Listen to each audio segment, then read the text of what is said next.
सद्गुरु चरणांना नतमस्तक होऊन आपण या निरूपणास सुरुवात करूया। सर्वजण उपासना करूनच या श्रवणाला बसलेले आहेत असं समजून आपण या निरूपणास सुरुवात करूया।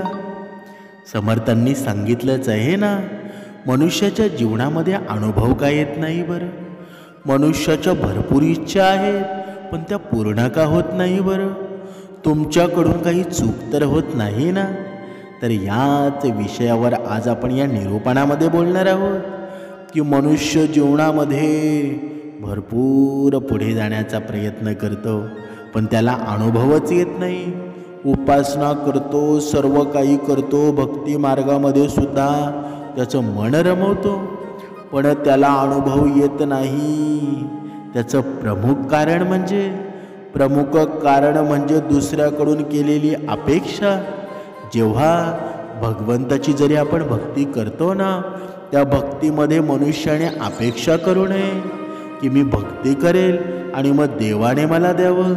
ही जर अपेक्षा तुमच्या मनामध्ये असेल ना, तर तुम्हाला प्रचिती कधीच येणार नाही।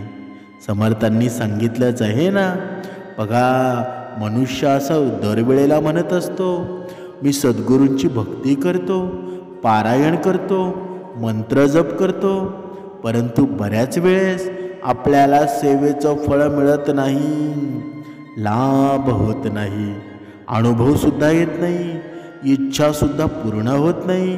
मग बऱ्याच वेळेस आपण विचार करतो की असं माझ्यासोबतच का होतं बरं, मलाच अनुभव का येत नाहीत बरं, माझ्याची इच्छा का पूर्ण होत नाहीत बरं। आपल्याला कळतो की समोरच्याला किंवा दुसऱ्याला अनुभव आलेले आहेत, त्याच्या इच्छा पूर्ण झालेली आहेत। आपण अनुभवतो कोणाची तरी इच्छा पूर्ण झाली, आपण अनुभवतो, अनुभव वाचतो, तेव्हा त्याला वाटतं की यांना कसा अनुभव येतो बरं, आपल्याला का अनुभव येत नाही बरं, आमच्या इच्छा पूर्ण काही होत नाही बरं। पण समर्थांनी सांगितलेलं आहे ना, जेव्हा मनुष्य दुसरा कसा सुखी आहे, दुसऱ्याच्या जीवनामध्ये काय घडत आहे ना, हे पाहण्याचा जेव्हा प्रयत्न करतो ना, तेव्हा त्याला त्याच्यासारखं व्हावंसं वाटतं। पण भक्तिमार्ग तसा आहे का बरं? अजिबात नाही।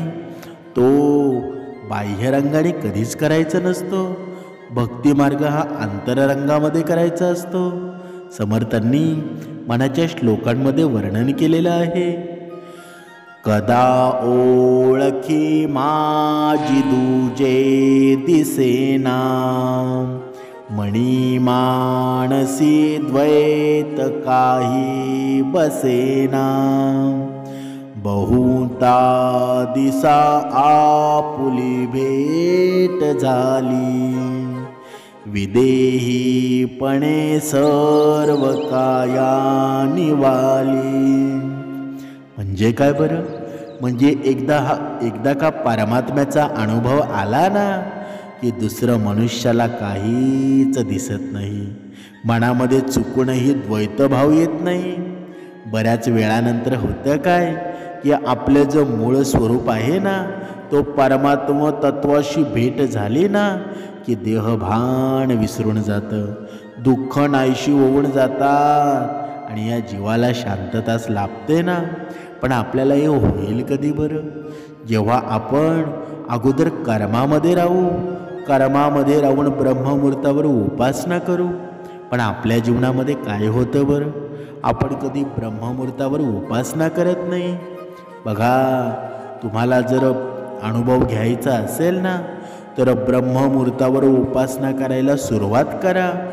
21 दिवसाच्या आत तुम्हाला अनुभव यायला लागेल। 21 दिवसाच्या आत तुम्हाला प्रचिती येईल की तुमच्या जीवनामध्ये काहीतरी वेगळं घडत आहे, तुमचं जीवन ऊर्जावान होत आहे। हे जेव्हा तुमचं मन समतोल होईल ना, तुमचं मन एकाग्र होईल, तेव्हाच्या गोष्टी घडणार आहेत। म्हणून या सगळ्या गोष्टींमध्ये आहे ना, आपल्याला काही चुका तर होत नाहीत ना, पण हे आपण बघणंसुद्धा गरजेचं आहे। अशीच एक चूक म्हणजे तुमच्याकडून होत असेल तर तुम्ही त्याकडे लक्ष द्यायला हवं। आपण सेवा तर नक्कीच करतो, श्रद्धेने करतो, विश्वास ठेवून करतो, दिवस रात्रसुद्धा करतो, नियमांचं पाळनसुद्धा करतो. सर्व नियमांचं पालन करूनसुद्धा तरीसुद्धा आपल्या जीवनामध्ये अनुभव येत नाही. म्हणजे ते आपल्याकडून एक चूक होत असते. ती म्हणजे आपण आधीपासून ठरवून बसतो की मला या हवं ते मिळणार आहे, माझ्या इच्छा आहेत आणि या इच्छेसाठी मी ही सेवा करेल, मी मंत्र करेल. या इच्छेसाठी, या गोष्टीसाठी श्री गुरुचरित्र पारायण मी आपण ठरवतो की मला हे हवं आहे आणि त्यासाठी मी हे करतो. आपल्याला कोणीतरी सांगितलं ना की हा अनुभवसुद्धा येतात, मग ते आपण आधीच ठरवून टाकतो की मी सेवा करतो, मग मलाही अनुभव येतील. मग 1 महिना करतो, 2 महिने करतो, विचार करतो, अरे अनुभव का येत नाहीत, अरे मी तर संकल्प सोडला, मग माझी इच्छा पूर्ण का होत नाही.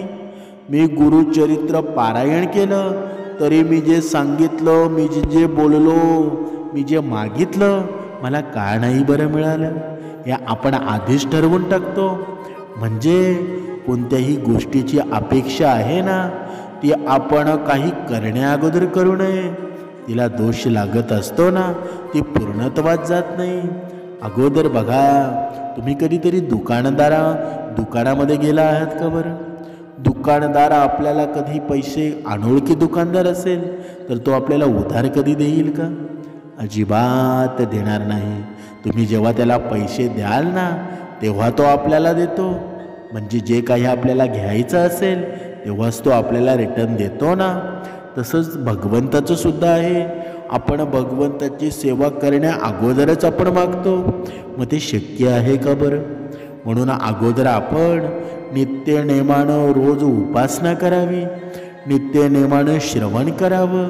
हा भगवंत एवढा भोळा दैवत आहे ना, तुम्हाला न मागता सर्व काही देऊन जाईल. पण मनुष्याला अजिबात थारा नसतो. मनुष्याला लगेच सर्व हवं असतं. म्हणून सेवा करण्याच्या अगोदर आहे ना, भगवंताकडून अजिबात काही मागू नका. म्हणजे आपल्याला अनुभव येत नाहीत ना, आपली इच्छा पूर्ण होत नाही, मग हे सर्व करणं बंद करा. मग या भक्ती मार्गाचा लाभ होईल. या सगळ्या गोष्टी असतात ना, आपण आधीच ठरवून टाकतो. मनात आपल्या एक लालसा निर्माण होत असते. मी जर आपण बाजूला ठेवली ना, मग सगळं काही सुरळीत होऊन जाईल. हीच आपली चूक असते ना, की आपण आधीच सगळं मागून बसतो. मग आधीच आपण मागून तर बसतो, पण भगवंताला द्यायला आपल्याकडे काहीच नसतं. मग तो प्रभाव आपल्या जीवनामध्ये निर्माण होईल का बरं? अजिबात होणार नाही. म्हणजे अनुभवांबद्दल, इच्छांबद्दल आपण खाली मनाने काहीच करत नाही. म्हणून ते फक्त मनात काहीच न ठेवता फक्त श्रद्धेनं, विश्वासानं ती सेवा करतात. काही न मागता त्यांना सर्व काही मिळून जातं. म्हणजे या पूर्ण ब्रह्मांडाचे दैवत दत्तगुरूच आहेत ना. त्यांना काही सांगण्याची गरज नाही, ते सगळं काही जाणून घेतात. आपण सांगू आणि मग तेव्हा त्यांना कळेल असं काही असतं का बरं? अजिबात नाही ना. हा झाडाचा पानसुद्धा त्यांच्या मर्जीशिवाय पडत नाही. तर आपलं काय आहे? आपली अडचण आहे, आपलं संकट आहे, आपली समस्या आहे, हे त्यांना सांगून समजेल असं नाही. तर त्यांना सगळं काही कळतं आणि सगळं काही ते पूर्णसुद्धा आपल्या करत असतात. पण सगळं काही आपल्यालासुद्धा देतात. फक्त त्यांना सांगण्याची गरज नाही. आपल्याकडून जेवढं होईल ना, जेवढी सेवा होईल तेवढी आपण करायला हवी. पारायण, मंत्र जप होईल, आपण सर्व काही करायला हवं. त्याच्या पलीकडे नाही केलं ना तरी काही नाराज होत नाही. म्हणून आपल्याकडून जेवढं होईल ना तेवढं आपण नक्की करावं. काही मागू नका, काही सांगू नका, ते सगळं काही ओळखतात. म्हणून आपण सुद्धा ही चूक अजिबात करू नका. तुम्हालाही अनुभव येईल, सर्व इच्छा पूर्ण होतील. फक्त एकाग्र मनानं भक्ती करा, ब्रह्ममुहूर्तावर उठा हा ब्रह्ममुहूर्त आहे ना, तुमच्या स्वप्न सर्व पूर्ण करणार आहे. आत्ताच्या या दिवसांचा जर विचार केला ना, बघा आता हे पितृपक्षाचे दिवस होते. पितृपक्षाच्या दिवसावर भरपूर निरूपणं आपण ऐकली, भरपूर कार्यसुद्धा केलं. आपल्या पितृजनांना आहे ना, बघा आपण खाऊसुद्धा घातलं, सर्व काही केलं. पण आता ह्या रविवारी म्हणजे शेवटचा दिवस आहे ना पितृपक्षाचा, म्हणून ती शेवटची रात्र आहे. आणि या दिवशी काय करावं काय करू नये हे सर्व काही आपण ऐकलं. पण समर्थांनी सांगितलंच आहे ना, आयुष्यामध्ये मनुष्य एवढी कर्म करतो ना, पण मनुष्य जिवंत असताना माणसामध्ये भगवंत पाहत नाही. मनुष्य जिवंत असताना आपल्या आईबाबाची छेडछाड करतो. मनुष्य जिवंत असताना आपल्या आईबापाला मान सन्मान देत नाही. मग मृत्यूनंतर त्यांचे आशीर्वाद तुला भेटणार आहेत का बरं? अजिबात भेटणार नाही. ज्या मुलानं ज्या मुलीनं आपल्या आईबापाला दुःख दिलेलं आहे ना, तुम्ही मृत्यूनंतर कितीही श्राद्ध करा, कितीही काही करा, तुमच्या जीवनामध्ये सुख कधीच येणार नाही. आईबापाचे आशीर्वाद तुम्हाला भेटणारच नाही. म्हणून मनुष्य जिवंत आहे ना, तोपर्यंत तुम्हाला जे हवं ते करायचं आहे ना, त्यांना काही खायला घालायचं आहे की जेवढे त्यांचे आशीर्वाद घेता येतील ना, तेव्हा जिवंत असताना घ्या. पण मनुष्य मात्र जिवंत असताना राक्षस बनतो आणि राक्षस बनवून आपल्या मातापितांचा छळ करतो. मग तुमच्या जीवनामध्ये भक्ती कधी निर्माण होईल का बरं? बघा, दोन मुलं असतात आणि एक असतो गरीब आणि एक असतो श्रीमंत. पण आई वडील कोणाकडे राहतात बरं? श्रीमंताकडे राहतात का गरीबाकडे राहतात बरं? तुम्हाला सुद्धा त्याचं उत्तर मिळालं असेल. आई वडिलांना आहे ना, गरीबच मुलगा सांभाळत असतो, जरी त्याच्याकडे खाण्यापिण्याचे वांदे असतील. पण आई वडिलांना श्रेष्ठ अन्न त्या गरीबाचं वाटत असतं. कारण हा श्रीमंत असतो ना, बघा, तो सदा भिकारी असतो. तो कधीच मी सुखी आहे असं म्हणत नाही. सदा त्याच्या या मुखामध्ये असतं, मला फ्लॅटचं भाडं द्यावं लागतं, मला हे हप्ते आहेत, ते हप्ते आहेत, मी लोन काढलेलं आहे. पण जो मनुष्य रोज काय खावं हेही त्याला माहीत नाही, तो आनंदाने आईबापाला सांभाळतो. मग खरा श्रीमंत कोण बरं? जो ज्याच्याकडे पैसा आहे तो, का ज्याच्याकडे काही नाही तो? पण हेच आईबापाचे आशीर्वाद आहेत ना, भल्या भल्यांना घ्यायला जमत नाही. आजही सुद्धा इथे निरूपण ऐकत आहेत ना, बरेच लोक आहेत, श्रवणाला बसतात, भक्ती मार्गामध्ये आहेत, उपासनासुद्धा करतात, पण त्यांच्या घरामध्ये आईबाप नाहीत. मग ह्या भक्ती मार्गाचा काही उपयोग आहे का? अजिबात भक्ती मार्ग करू नका.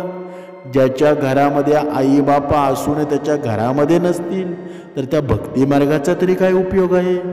तुम्ही तिकडे शहरामध्ये राहून इकडे आईबापाला पैसे पाठवत असता, म्हणजे आईबापाचं प्रेम पैशामध्ये विकत घेता येतं का बरं? अजिबात नाही ना. आईबाबांना जे हवं नाही ते खरं आहे ना, ते मनुष्यानं जवळ राहून सेवा करावी, तीच खरी सेवा असते. तुम्ही तिकडे शहरात राहून इकडे मोठमोठे मी कर्म करतो, मी श्रेष्ठ आहे, हे असा बोजवारा करत असाल ना, तर ते साप चुकीचं आहे. तुम्हाला सेवा करायची आहे ना, तुम्ही स्वतः तुमच्या आईबापाला जवळ घेऊन करा, हीच खरी सर्वश्रेष्ठ सेवा आहे. नुसतंच दान पुण्य करून आणि आपल्या आईबाप घरी दुःखी आहे, या गोष्टीचा काही फायदा आहे का? ही खरी भक्ती कधी होऊ शकत नाही. खरी भक्ती कर्माचीच असते ना. अगोदर आपल्या घरच्या माणसांना सुखी करा आणि नंतर बाहेरच्यांना सुखी करा.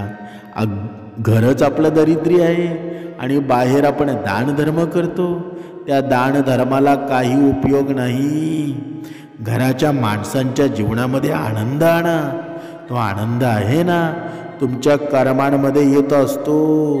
म्हणजे घरामध्ये दुःख आणि बाहेरचे सुखी होत असतील तर त्याचा काही फायदा आहे का बरं? अगोदर आपल्यापासून आपण सुखी होऊ, म्हणजे आपल्यापासून आपण सुरुवात करा. पण मनुष्य तो विचार करतो का? खरं सत्य आहे ते त्याच्यापासून भरपूर दूर राहतं, मग त्याच्या जीवनामध्ये अधोगतीच निर्माण होईल ना. समर्थांनी मनाच्या श्लोकांमध्ये सुंदर वर्णन केलेलं आहे.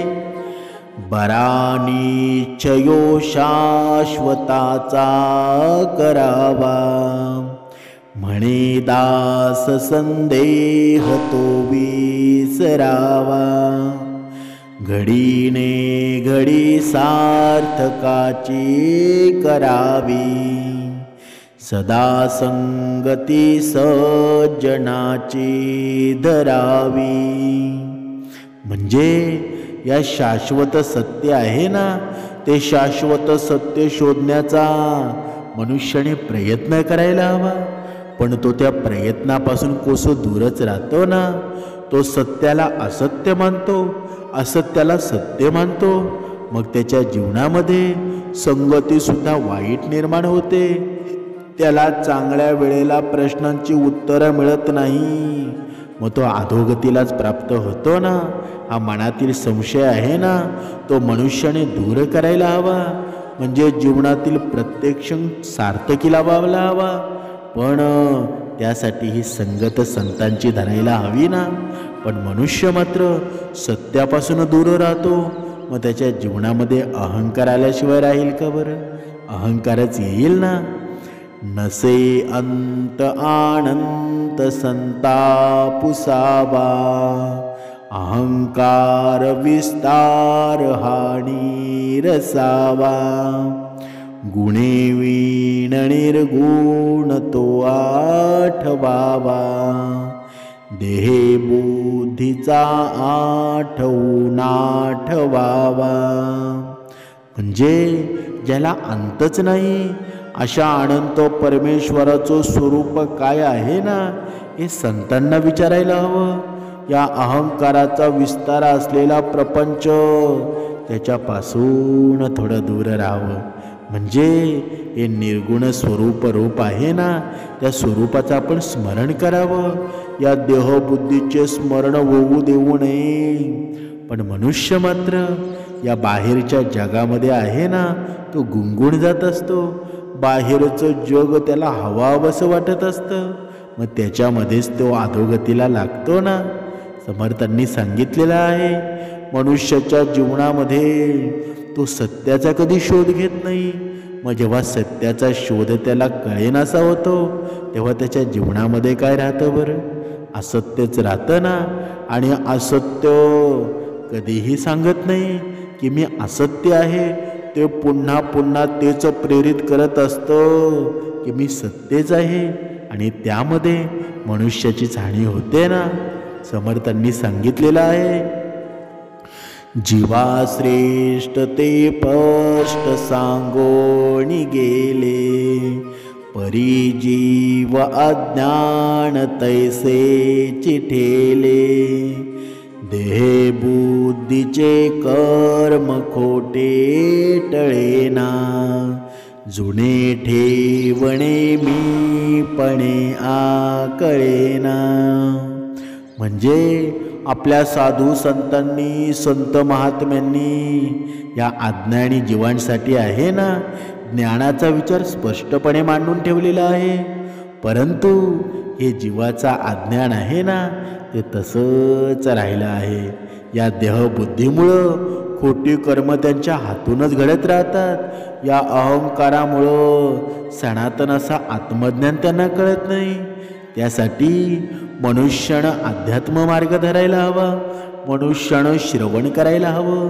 पण जे चांगलं कार्य आहे ना, त्यांच्या कानांना ऐकोशी वाटत नाही. मग त्यांनी समजून जावं, भगवंताचं नामस्मरणामुळे आपल्या जीवनात कंटाळा येत असेल तर तुमचं जीवन आहे ना, दुःखांनी निश्चित भरणार आहे.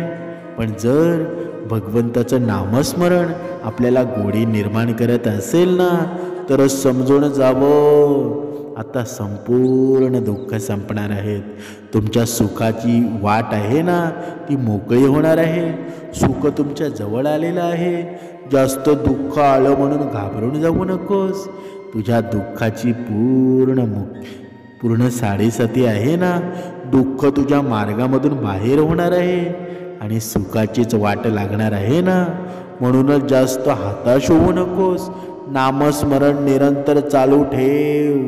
जेव्हा सद्गुरू कृपा होते ना तेव्हा सर्व मनासारखं होऊन जातं आणि ती कृपा आता दूर राहिलेली नाही.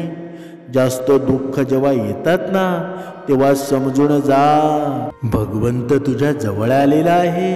म्हणूनच समर्थ रामदास स्वामींनी सांगितलेलंच आहे ना, म्हणे दास सायास त्याचे करावे, जणी जाणता पाय त्याचे धरावे. गुरु अंजने वीणते आकळेना, जुने ठेवणे मी पणे ते कळेना. बघा, श्री समर्थ रामदास स्वामींनी सुंदर वर्णन केलेलं आहे. या आत्मज्ञानी पुरुष शोधून त्याला शरण जावं. गुरुनं दृष्टी दिल्याशिवाय आत्मज्ञान होत नाही.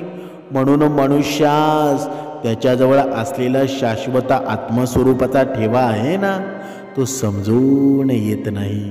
म्हणून आपल्या जीवनामध्ये गुरुची कृपा देखील खूप महत्त्वाची असते. पण कधी कधी मनुष्य आहे ना, गुरुला कमी लेखू लागतो.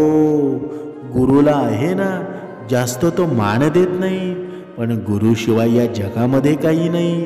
दत्त गुरु जर आपल्या जीवनामध्ये नसतील ना, आपलं जीवन काही कामाचं नाही. ज्याच्या जीवनामध्ये गुरु नाही त्याचं जीवन काही कामाचं नाही. आयुष्यामध्ये किती जरी संकट आले ना तरी आपण गुरुकडे सर्व काही सांगू शकतो. प्रथम आपल्या जीवनामध्ये जे गुरु आहेत ते म्हणजे आपल्या आईवडीलच आहेत ना. बघा, मनुष्याचा सर्वात मोठा विश्वास म्हणजे आईवडील असतात. जोपर्यंत आपल्या आईवडील हयात असतात तोपर्यंत आपण आईवडिलांशी एवढं प्रेमाने वागावं, सर्व काही त्यांना सांगावं. पण आजचा कलियुगातला पुरुष आहे ना, कलियुगातली स्त्री आहे, त्यांचा आईवडिलांवर विश्वास राहिलेला नाही. म्हणून तो अधोगतीला प्राप्त होतो. आईवडिलांना काही गोष्टी सांगत नाही. त्यांना असं वाटत असतं की माझ्यासारखा मीच, आणि मग त्यांच्या जीवनामध्ये अहंकार निर्माण होतो. आणि जेव्हा हा अहंकार निर्माण होतो ना तेव्हा मनुष्य अधोगतीला जातो ना. समर्थांनी सांगितलेलं आहे, मनुष्याच्या जीवनामध्ये जेव्हा तो स्वतःला मी म्हणू लागतो ना, आईवडिलांपासून दूर जातो, तरीसुद्धा त्याच्या जीवनात पैसा जरी आला तरी तो पैसा कधीच सुख निर्माण करत नाही. ज्याच्या जीवनामध्ये आईबापाचे आशीर्वाद आहेत तो कधीच गरीब नसतो. तो नेहमी धनवानच असतो. त्याच्याकडे पैसा येत असतो आणि त्या पैशाने त्याला सुख समाधान सुद्धा मिळत असतं. म्हणूनच समर्थांनी सांगितलेलं आहे, विचारोणी बोले विवंचूनी चाले, तयाचेणी संतप्त तेही निवाले. बरे शोधिल्या विन बोलो नको हो, जणी चालणे शोध नेमस्त राहो. जो मनुष्य आहे ना दुःखी कधी होतो बरं? जो मनुष्य काही विचार न करता बोलतो तो नेहमी दुःखीच असतो ना. पण जो मनुष्य नेहमी विचारपूर्वक बोलतो आणि विचारपूर्वक वागतो त्या मनुष्याच्या सहवासाने आहे ना त्रितापाने त्रस्त झालेले लोकसुद्धा संतुष्ट होतात. आणि आपले जीवनसुद्धा तसंच राहायला हवं ना, की आपल्या वाणीनं समोरच्याच्या हृदयावर राज्य करावं, समोरच्याच्या चेहऱ्यावर हसू निर्माण व्हावं. नाहीतर आपला चेहरा पाहावा आणि त्याचा दिवस खराब जावा. असं जर आपण असू ना तर आपल्या जीवनामध्ये जगण्याचा काही अर्थ आहे का बरं? म्हणूनच सर्व तऱ्हेने विचार करून शोध घेतल्याशिवाय बोलू नये. आपली ही वाणी आहे ना, आपली ही वैखरी आहे, ती वाया जाऊ देऊ नये. आपलं वागणं नेहमी शुद्ध आणि शिस्तीचं असावं. समर्थांनी सांगितलेलं आहे ना, जोपर्यंत आपल्या जीवनामध्ये शिस्त पाळत नाही, जोपर्यंत आपली कामं आपण वेळेवर करत नाही, तोपर्यंत भक्तिमार्गसुद्धा व्यवस्थित घडणार नाही. म्हणून रोज ब्रह्ममुहूर्तावर उपासना करा.